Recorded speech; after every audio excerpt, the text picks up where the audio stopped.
सोलापूर शहरातील विविध क्षेत्रामध्ये काम करणारे सर्व कामगार संघटना आज विष्णू कारंपुरी साहेब यांच्या कार्यालयामध्ये बैठक घेण्यात आली।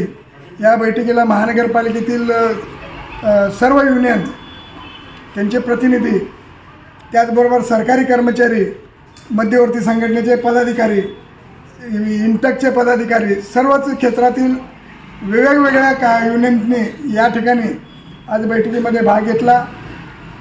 आम्ही या दौऱ्यामध्ये पंतप्रधानांच्या महानगरपालिकेतील मागण्या असतील, सरकारी कर्मचाऱ्यांच्या मागण्या असतील किंवा सरकारने, केंद्र सरकारने जे 45 कायदे आहेत ते 45 कायदे रद्द केलेले आहेत।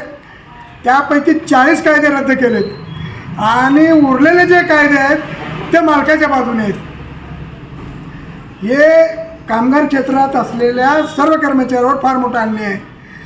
पंतप्रधान इथे येणार असल्यामुळं आम्ही या मागण्यावर जोर देऊन रद्द केलेले जे कामगार कायदे आहेत ते पुन्हा चालू करण्यासाठी आम्ही प्रयत्न करणार आहे। त्याचबरोबर जुनी पेन्शन बंद आहे, ते बंद असेल तर लोक जगणार कसं?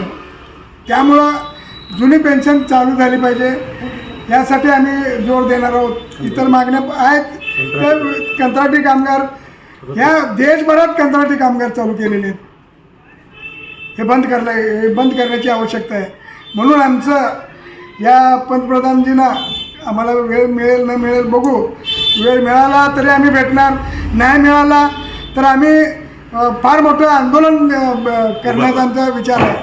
तेव्हा बस मी एवढंच या ठिकाणी सांगतो। धन्यवाद। जय भीम। SB न्यूज चॅनलला लाईक करा, शेअर करा, सबस्क्राईब करा।